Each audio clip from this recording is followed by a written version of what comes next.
Assalamualaikum warahmatullahi wabarakatuh. Salam sejahtera untuk kita semua. Perkenalkan, nama saya Anis Nurul Habibah. Saya dari kelas A6. Di video kemarin saya telah menjelaskan tentang pengertian faktor yang mempengaruhi ketunarungu wicaraan dan lain sebagainya. Di video yang kedua saya akan menjelaskan tentang berbagai cara untuk mengajar ataupun cara berkomunikasi dengan anak yang mengalami disabilitas rungu dan wicara. Untuk Bunda Tati, SPD MPD, mohon izin untuk menyampaikan materi yang akan saya review pada kesempatan hari ini. Yang pertama yang dapat kita gunakan untuk berkomunikasi dengan siswa yang mengalami ketunarungu wicaraan adalah dengan menggunakan teori interaksionisme simbolik. Menurut Georgi Herbert Mead mengemukakan sebuah teori bahwa kita memandang diri kita seperti orang lain memandangnya. Dalam kehidupan, seseorang memerlukan interaksi untuk membentuk sosial individu tersebut. West dan Turner menyatakan konsep diri individu dapat sebagai emosi, nilai, dan pemikiran yang diyakini dalam diri individu. Konsep diri berkembang melalui interaksi orang lain dengan menjelaskan hal-hal yang berbentuk konsep diri dari bagian interaksi, seperti asosiasi dengan grup dan peran individu. Komunikasi dapat menilai kecenderungan seseorang bernilai positif atau negatif dalam konsep dirinya, di mana interaksi sosial individu menggunakan simbol untuk menciptakan dan menginterpretasikan makna dalam lingkungan. Teori interaksionisme simbolik berdasarkan premis-premis berikut. Yang pertama adalah individu merespons suatu situasi simbolik, yaitu individu lingkungan dengan objek fisik atau benda dan objek sosial berupa perilaku manusia berdasarkan media yang mengandung komponen lingkungan. Yang kedua adalah makna. Makna adalah proses interaksi sosial di mana individu mampu mewarnai segala sesuatu bukan dari objek fisik, tindakan, dan peristiwa dengan gagasan abstrak. Yang ketiga adalah makna yang diinterpretasikan individu dalam perubahan waktu. Perubahan interpretasi individu dari waktu ke waktu yang dipengaruhi oleh proses mental komunikasi dengan dirinya sendiri. Yang selanjutnya adalah dengan menggunakan bahasa isyarat. Komunikasi sangat penting dalam kehidupan sehari-hari. Maka para penyandang tunarungu wicara menggunakan bahasa isyarat atau bahasa nonverbal untuk mengungkapkan interpretasi dirinya. Bahasa nonverbal sangat efektif untuk menyandang tunarungu wicara. Bahasa isyarat berarti bahasa yang tidak menggunakan bunyi ucapan suara manusia, tetapi menggunakan tulisan atau sistem perlambangan. Bahasa yang menggunakan isyarat, gerakan tangan, kepala, dan sebagainya.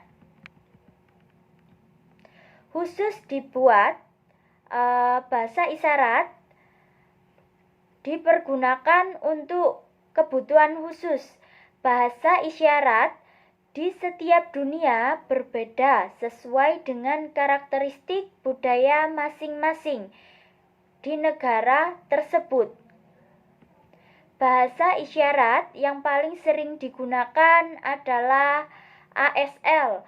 Di Indonesia sendiri menggunakan sistem bahasa isyarat SIBI dan bahasa isyarat Bisindo.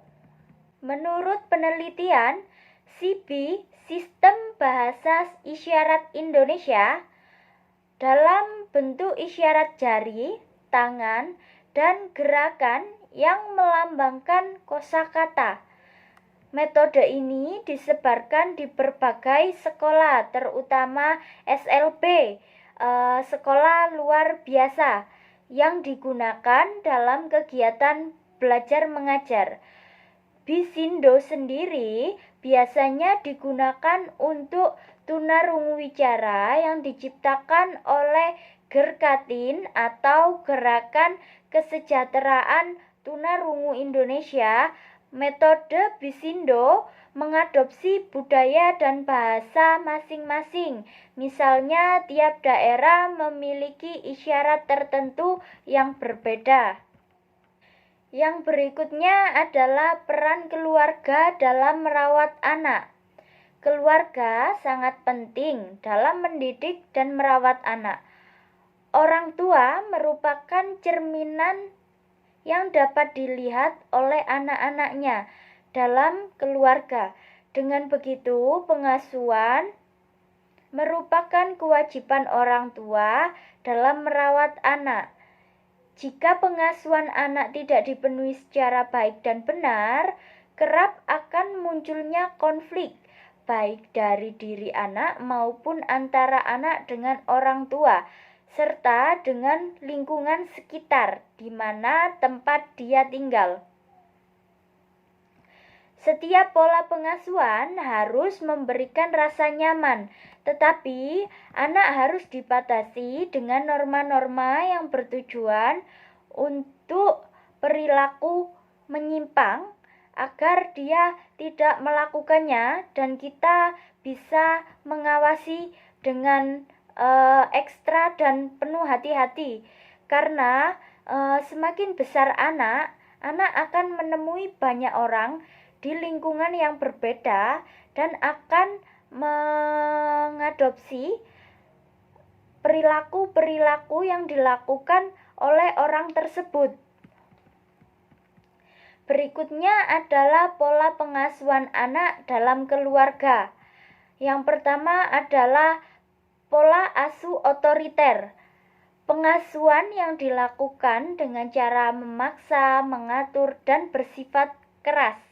Keluarga menuntut untuk mengikuti kemauan dan perintahnya.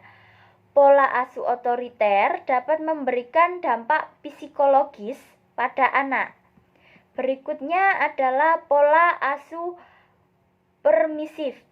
Pengasuhan yang dilakukan dengan cara memberi kebebasan pada anak.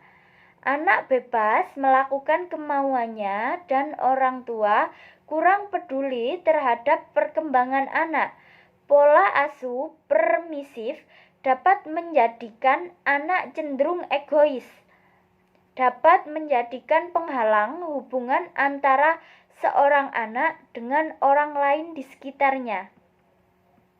Yang ketiga adalah pola asuh demokratis. Pengasuhan dilakukan dengan cara memberikan kebebasan serta bimbingan pada anak. Anak dapat berkembang secara wajar dan mampu mempunyai hubungan yang harmonis dengan orang tuanya. Anak akan bersifat terbuka bila terjadi apapun pada dirinya. Bijaksana karena ada komunikasi dua arah antara orang tua dan anak tersebut. Berikutnya adalah fungsi keluarga. A. Fungsi keluarga biologis. Menurut pakar pendidikan William Bennett, dalam mengawangi 2003 Keluarga merupakan tempat yang paling awal atau primer dan efektif untuk menjalankan fungsi Departemen Kesehatan, Pendidikan, dan Kesejahteraan. Selain itu, keluarga dapat memenuhi sandang, pangan, dan papan dengan syarat-syarat tertentu. Berikutnya adalah fungsi pendidikan. Keluarga dapat memberikan bimbingan dan pendampingan dalam perkembangan anak serta teladan nyata dalam mengontrol pergaulan anak dengan teman sebayanya. Berikutnya adalah fungsi religius. Orang tua dituntut untuk memberikan bimbingan dan mengenalkan akidah-akidah dan berperilaku beragama. Sebagai keluarga, hendaknya melakukan sholat berjamaah guna meningkatkan dan mengembangkan religius anak dalam beribadah dan memberi contoh baik kepada anak ketika dia besar, dia akan melakukan itu dengan sendirinya tanpa kita menyuruhnya. Berikutnya adalah fungsi perlindungan. Keluarga merupakan peran untuk menjaga dan memelihara anak dan keluarga dari tindakan negatif. Berikutnya adalah fungsi sosialisasi. Keluarga berperan sebagai penghubung antara kehidupan anak dengan kehidupan sosial, sehingga anak mampu mengenali kehidupan sekitar dan anak mampu berpikir positif dalam memandang terhadap lingkungannya. Berikutnya adalah fungsi kasih sayang. Keluarga memiliki ikatan batin yang kuat sehingga menimbulkan suasana penuh kerukunan, keakraban, kerjasama dalam menghadapi konflik dalam keluarga maupun di masyarakat. Berikutnya adalah fungsi ekonomis. Keluarga sangat berkaitan dengan pembinaan usaha, pencari nafkahan, perencanaan anggaran biaya, baik penerimaan maupun pengeluaran biaya keluarga. Berikutnya adalah fungsi rekreatif.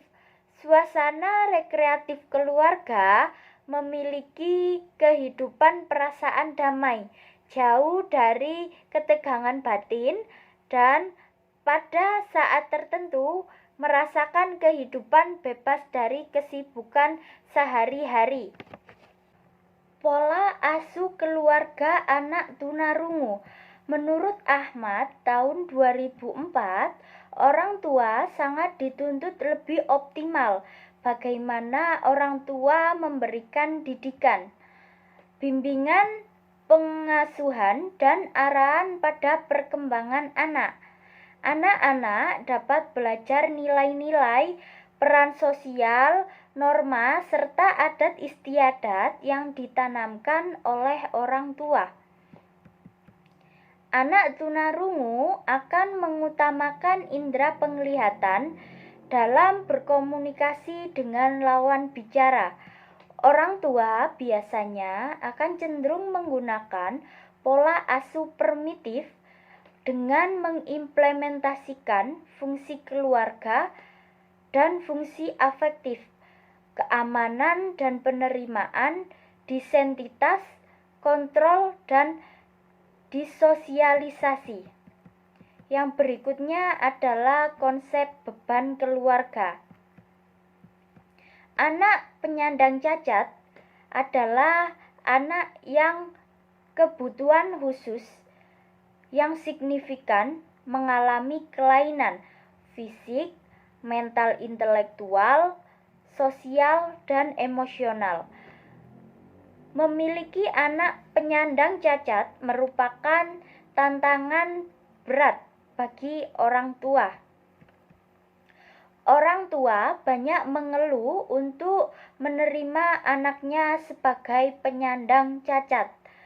Bahkan terkadang mereka merasa membutuhkan tenaga dan perhatian yang ekstra dalam merawat dan mengasuh dibandingkan dengan merawat anak normal. Efektivitas perawatan dan penanganan kemampuan hidup anak sangat tergantung oleh peran dan dukungan penuh dari keluarga.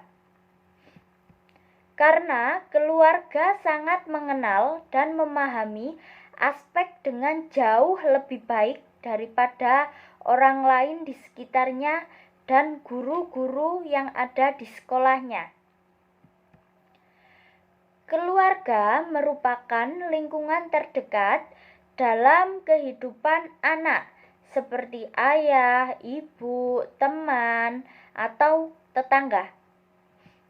Dukungan yang dapat diberikan keluarga dapat berupa materi, emosi, dan informasi, serta dapat dipercaya untuk membantu, mendorong, menerima, dan menjaga individu agar dapat lebih mandiri dalam melakukan sesuatu hal. Dukungan keluarga sangat dibutuhkan individu dalam siklus kehidupannya, bahkan akan dibutuhkan di saat individu menghadapi masalah atau sakit. Semakin bertambahnya dukungan keluarga, maka akan semakin berkurang beban keluarga dalam mengikuti perkembangan anak tersebut. Keluarga secara langsung akan menurunkan beban secara subjektif, kecemasan, rasa sedih, frustasi, merasa bersalah, kesal, dan bosan. Beban orang tua merupakan tolak ukur dalam menilai dampak terhadap anggota keluarga lain. Beban adalah tekanan mental atau beban yang muncul pada orang yang merawat lansia, penyakit kronis, atau anggota keluarga penyandang cacat atau disabilitas tersebut. Beban merupakan stres multidimensi yang tampak pada diri orang tersebut. Pengalaman secara tidak langsung berhubungan dengan respon multidimensi terhadap tekanan fisik, psikologis, emosi, sosial, dan finansial. Sama seperti keberadaan anak-anak normal pada umumnya, maka anak-anak tunarungu wicara membutuhkan stimulasi agar kemampuan mereka dapat dioptimalkan lebih lanjut. Beberapa sarana dan media yang diperlukan untuk menstimulasi potensi mereka dan menjawab setiap permasalahan yang dihadapi oleh anak-anak tunarungu wicara.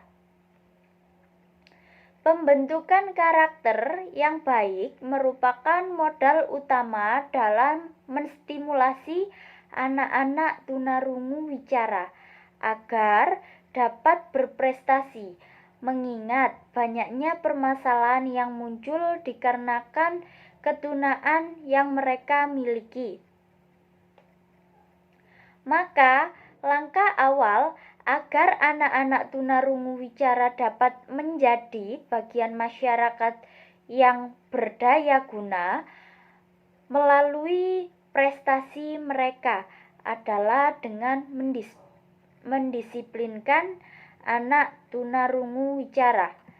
Disiplin diri diperlukan untuk menjawab salah satu permasalahan yang selalu dialami oleh anak tunarungu wicara, yaitu mudi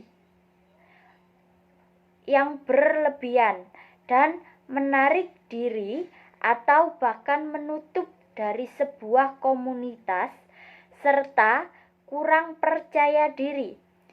Penyebab utamanya adalah komunikasi yang terputus antara satu pihak dengan pihak lain di sekitarnya. Maka peneliti mencoba menjawab permasalahan tersebut melalui media seni. Seni merupakan media ekspresi jiwa manusia, ekspresi yang dimiliki oleh tiap manusia sebagai ungkapan dari perasaannya. Setiap manusia mempunyai hak yang sama dalam mengungkapkan ekspresinya melalui seni, namun setiap manusia memiliki kemampuan berkesenian yang berbeda-beda satu dengan yang lain. Kemampuan berkesenian bisa diperoleh melalui sebuah proses pembelajaran ataupun diperoleh karena bakat atau talenta yang dimiliki anak sejak lahir. Seni sebagai sebuah media ekspresi jiwa manusia memiliki banyak cabang. Di antaranya, cabang seni tersebut terdiri dari seni tari. Seni tari adalah sebuah seni yang menekankan tubuh sebagai media ungkapan ekspresinya. Walaupun di dalam seni tari terdapat unsur-unsur lain selain gerak yang mengikat di dalamnya. Seni tari memiliki berbagai unsur yang membentuknya. Di antaranya adalah musik. Musik dalam seni tari memiliki fungsi yang macam-macam, yaitu mengiringi, memberi suasana, dan menjadi ilustrasi. Melihat dari fungsinya, maka musik dapat memiliki posisi yang penting di samping gerakan itu sendiri. Namun, Wisnuwardana tahun 1990 mengungkapkan bahwa pendidikan seni tari memiliki dua tujuan, yaitu secara langsung dan tidak secara langsung. Yang pertama adalah secara langsung. Secara langsung bertujuan untuk mengarahkan siswa agar dapat menari dengan baik sesuai dengan wirama, wirasa, dan wiraga. Dan yang kedua adalah secara tidak langsung, mempunyai tujuan untuk menanamkan nilai-nilai yang terkandung dalam seni tari, atau dengan kata lain membentuk kepribadian dari si pembelajar. Nilai-nilai yang terkandung dalam seni tari masih menurut Wisnuwardana adalah disiplin diri yang ketat, kerapian sikap dan gerak, kecepatan adaptasi, keberanian bertindak, tanggung jawab yang besar, kedalam penghayatan, dan keasikan hobi, dedikasi, dan keuletan. Menunjuk dari penjelasan tentang fungsi tari dari beberapa pernyataan di atas, maka dapat ditarik kesimpulan bahwa memiliki kesempurnaan fisik bukan menjadi kendala bagi seorang individu. Karena hakikat dari seni adalah media ekspresi, maka demikian pula seni tari sebagai suatu media ekspresi manusia yang pengungkapnya melalui gerak sehingga mampu membuat si pembelajar merasakan nilai-nilai yang terkandung di dalam tarian tersebut. Keterbatasan fisik tidaklah menjadi hal yang prinsip apabila si pembelajar tersebut mampu mengungkapkan ekspresinya dan mampu merasakan nilai-nilai yang terkandung. Keterbatasan fisik tidaklah menjadi hal yang prinsip apabila si pembelajar tersebut mampu mengungkapkan ekspresinya dan mampu merasakan nilai-nilai yang terkandung dalam seni tari, yaitu disiplin diri yang ketat, kerapian sikap dan gerak, kecepatan adaptasi, keberanian bertindak, tanggung jawab yang besar, kedalam penghayatan, keasikan bodi, dan dedikasi keuletan. Tunarungu adalah kondisi fisik yang dialami oleh seseorang yang tidak memiliki kemampuan untuk mendengarkan suara dalam bentuk apapun. Biasanya seorang tunarungu juga menderita tunawicara atau ketidakmampuan untuk berbicara.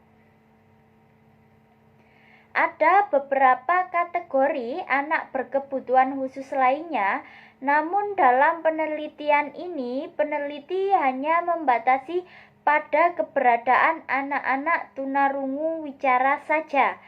Dalam beberapa hal, kehilangan pendengaran dapat mengakibatkan ketidakmampuan belajar yang lebih serius dibandingkan kehilangan penglihatan.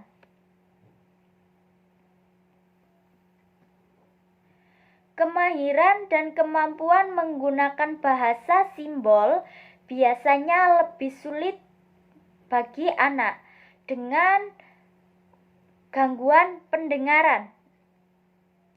Hal tersebut dapat dilihat dari tumbuh kembang sejak bayi.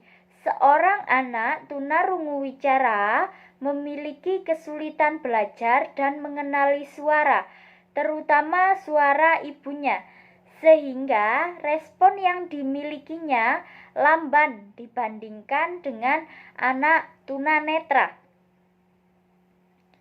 Ketidakmampuan belajar ini yang menjadikan salah satu faktor anak-anak tunarungu wicara memiliki tingkat kecerdasan di bawah rata-rata anak pada umumnya.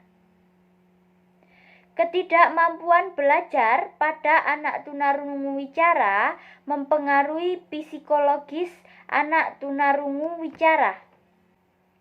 Beberapa penelitian ahli menyebutkan bahwa anak-anak tunarungu wicara mengalami kesulitan belajar, keterbelakangan mental, dan gangguan emosi. Kesulitan belajar yang dialami oleh anak tunarungu wicara adalah kesulitan belajar dalam semua segi kehidupan. Hal tersebut dikarenakan tidak adanya gambaran jelas tentang apa yang mereka pelajari. Kesulitan belajar disebabkan oleh beberapa faktor, di antaranya adalah besarnya rasa rendah diri anak atau kurang adanya rasa percaya diri terhadap anak-anak tunarungu wicara. Kesulitan belajar menjadi hal yang sangat penting untuk ditangani atau diberi jawaban agar anak tunarungu dapat terus eksis dalam masyarakat umum. Seorang dikatakan tunarungu apabila mereka kehilangan daya dengarnya demikian rupa sehingga untuk pengembangan potensinya diperlukan pendidikan khusus. Karena memiliki hambatan dalam pendengaran, individu tunarungu memiliki hambatan dalam berbicara, sehingga mereka biasa disebut tunawicara. Cara berkomunikasi dengan individu menggunakan bahasa isyarat untuk abjad jari telah dipatenkan secara internasional. Sedangkan untuk isyarat bahasa berbeda-beda di setiap negara. Saat ini beberapa sekolah sedang dikembangkan komunikasi total, yaitu cara berkomunikasi dengan melibatkan bahasa verbal. Memahami beberapa proses yang harus dilakukan oleh anak tunarungu wicara dalam pembelajaran tari, maka dibutuhkan sikap pendisiplinan diri yang tinggi agar anak tunarungu wicara dapat melakukan sebuah tari nampak pada setiap tahapan yang harus dilalui satu persatu tanpa membolak-balik, serta kemampuannya dalam berkonsentrasi dalam setiap tahap. Kemampuan berkonsentrasi dan menghafal dengan urutan benar, kemudian menampilkan sejak awal sampai akhir sebuah tarian menjadi bukti seorang anak tunarungu wicara mampu menunjukkan sikap disiplin diri yang tinggi.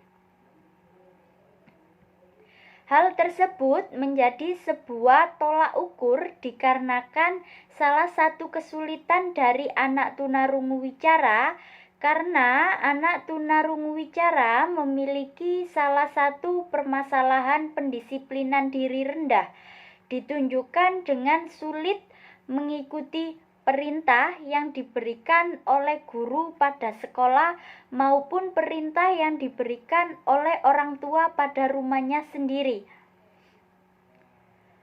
Sulit diatur dan cenderung bersikap semaunya sendiri. Beberapa sikap disiplin diri yang rendah tersebut disebabkan ketidakmampuan anak tunarungu wicara untuk berkomunikasi benar dengan orang-orang di sekelilingnya.